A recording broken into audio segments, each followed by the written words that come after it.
Hello दोस्तों, welcome to my channel. 7 अक्टूबर की सुबह सुबह इज़राइल के लोग जब नींद से उठे ही नहीं थे। छुट्टी का दिन था, लेकिन उन पर 5,000 से लेकर 7,000 रॉकेट दागे जाते हैं। उनके घरों पर, उनकी गाड़ियों पर हमला होता है।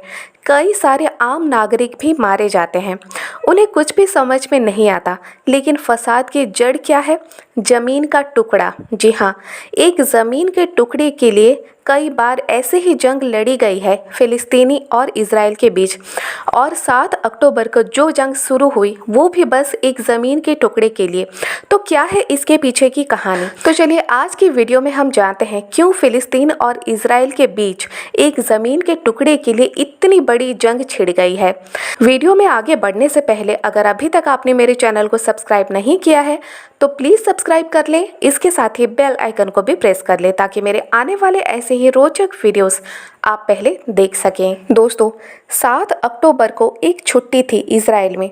वो छुट्टी थी एक धार्मिक महोत्सव। इज़राइल में एक धार्मिक ग्रंथ पढ़ा जाता है जो कि सभी वहाँ पर पढ़ते हैं, और उस धार्मिक ग्रंथ को पढ़ के 3 साल में कंप्लीट करना होता है।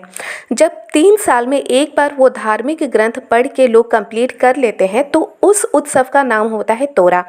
और उस दिन पूरे देश में छुट्टी मनाई जाती है जो कि वहाँ की नेशनल छुट्टी हुआ करती है।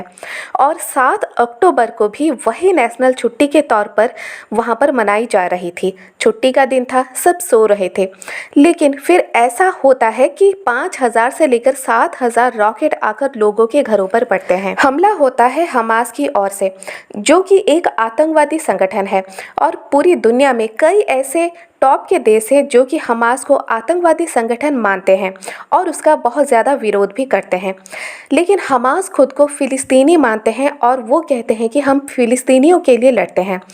और उनका कहना है कि इज़राइल नहीं है, जो भी है बस फ़िलिस्तीनियों का है, और जो भी ज़मीन के टुकड़े हैं इज़राइल के पास वो सब फ़िलिस्तीनियों के पास आने चाहिए। बस इसीलिए उन्होंने 7 अक्टूबर को बिना किसी को कोई भी जानकारी दिए इज़राइल पर हमला कर दिया, जिसके बारे में इज़राइल के मौसाद को भी कुछ भी पता नहीं था।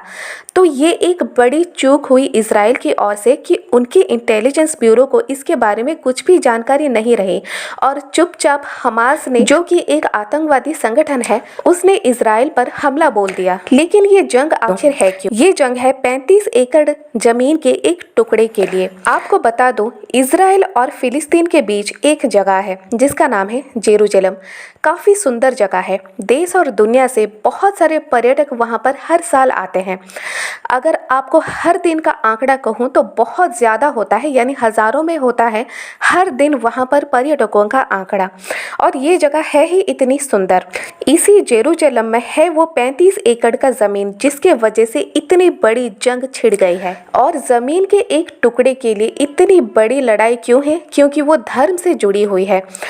कई सारे धर्म हैं जो कि उस ज़मीन को अपना मानते हैं, जैसे मुस्लिम मानते हैं, यहूदी मानते हैं और क्रिश्चियन भी मानते हैं। ये तीनों धर्म उस ज़मीन के टुकड़े में अपने अपने हिसाब से बहुत ज़्यादा महत्व रखते हैं। मुस्लिमों का मानना ये है कि वो जो ज़मीन का टुकड़ा है, यानी जेरूसलम एक धार्मिक महत्व रखता है मुस्लिमों के लिए, क्योंकि उनका कहना है कि मक्का मदीना के बाद वही एक जगह है जो कि बहुत ज़्यादा पवित्र मानी जाती है मुस्लिम धर्म के लिए। कहा जाता है कि जब लास्ट मैसेंजर ऑफ गॉड मुस्लिमों के मक्का से जेरूसलम आए, तब उसी जगह पर उन्होंने पहले कदम रखा और उसके बाद वो जन्नत गए।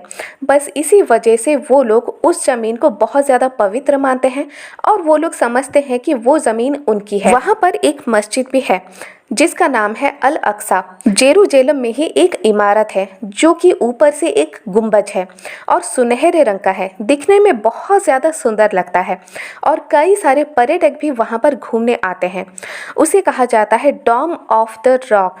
मुस्लिम उसे बहुत ज़्यादा पाक और पवित्र मानते हैं। अब सवाल है, यहूदी उस जगह को क्यों पाक और पवित्र मानते हैं? यहूदी उस जगह को टेम्पल माउंट कहते हैं और उनका मानना है कि उनके ईश्वर वहाँ पर कुछ मिट्टी सहज कर रख गए हैं। और उसी जगह पर यहूदियों के खुदा ने अब्राहम से कुर्बानी मांगी थी। कुर्बानी के बदले उन्होंने कहा था कि मुझे एक बेटे को कुर्बान कर दो। तो अब्राहम ने अपने ही एक बेटे को कुर्बानी के लिए दे दिया।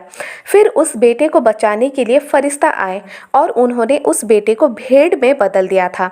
तो इस तरह से उस बेटे की जान भी बच गई थी। उसी छोटे से बच्चे को बाद में एक बेटा होता है और उस बेटे का नाम रखते हैं इज़राइल। इज़राइल के 12 बेटे होते हैं। 12 बेटों को 12 ट्राइब्स ऑफ इज़राइल कहा जाता है और कहा जाता है कि वही जो 12 ट्राइब्स ऑफ इज़राइल है, उन्हीं से देश की सृष्टि हुई, उनका वंश विस्तार हुआ, आगे बढ़ा, फिर इज़राइल देश की सृष्टि वहीं से होती है। अब समझते हैं कि क्रिश्चियन धर्म में ये जगह इतनी महत्वपूर्ण क्यों है। उनका मानना यह है कि उनके भगवान ने यानी ईसा मसीह ने यहाँ पर खड़े होकर उपदेश दिया था और यहीं पर उन्हें सूली पर भी चढ़ाया गया था। फिर से वो यहीं पर जीवित हुए और फिर जब वो दुनिया में लौटेंगे तो इसी स्थान पर ही लौटेंगे। इसी वजह से ये स्थान मुस्लिमों के लिए भी बहुत ज़्यादा महत्वपूर्ण है, पाक है, पवित्र है।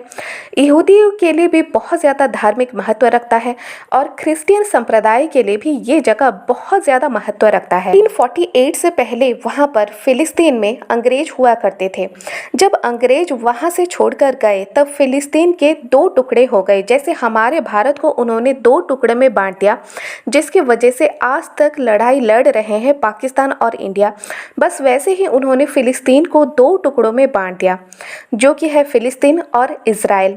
और फिलिस्तीन के हिस्से में उन्होंने ज़मीन डाली 48%, 44% ज़मीन रही इज़राइल के पास। बाकी जो भी ज़मीन बची वही है जेरूसलम का वो ज़मीन का टुकड़ा, जिसकी वजह से अभी तक जंग लड़ी जा रही है। पता नहीं कितनी बार जंग लड़ चुके हैं और 7 अक्टूबर से एक भयानक जंग शुरू हो गई है। वो जो बीच का ज़मीन का टुकड़ा रहा, जो कि ना कि फिलिस्तीन के पास रहा और ना कि इज़राइल के पास रहा, तो इज़राइल ने कहा उसे अपना कैपिटल बनाने को, लेकिन ये बात फिलिस्तीनियों को मंजूर नहीं थी, क्योंकि धार्मिक बात का मामला था। यानी मुस्लिम भी उसे अपना कहते, यहूदी भी अपना कहते और क्रिश्चियन भी अपना कहते।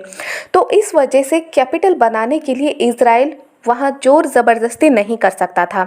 तो बीच बचाव के लिए संयुक्त राष्ट्र आगे आया और उसने बीच बचाव किया। यरूशलेम के उस 35 एकड़ ज़मीन को अलग रखा। संयुक्त राष्ट्र ने अपने कब्जे में लिया। पर टेम्पल माउंट का जो इलाका था, कहा गया कि उसका देखरेख कौन करेगा। तो संयुक्त राष्ट्र ने वो कहा कि उसकी देखरेख जोर्डान करेगा। इसी जमीन के टुकड़े की वजह से इतनी बड़ी जंग लड़ी जा रही है।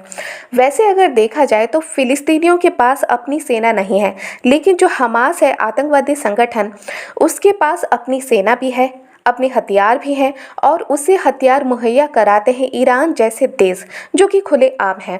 वो हर किसी को पता है कि ईरान हमास जैसे आतंकवादी संगठन को हथियार देता है और सपोर्ट भी करता है। अगर इजराइल की बात की जाए तो दुनिया के टॉप 10 देशों में इजराइल आता है और इजराइल अपने डिफेंस बजट में बहुत ज्यादा खर्च भी करता है। इजराइल के पास कई सारे आधुनिक हथियार भी हैं, लेकिन हमास आतंकवादी संगठन चाहता है कि इजराइल ना रहे, सब कुछ फिलिस्तीनियों का हो जाए। बस इसी वजह से हमास आतंकवादी संगठन ने चुपके से 7 अक्टूबर की सुबह इजराइल पर हमला बोल दिया और संभलने का मौका नहीं दिया। लेकिन अब इजराइल संभल चुका है, वार भी कर रहा है, लेकिन इसमें फायदा किसी का भी नहीं है। आम नागरिकों की मृत्यु हो रही है।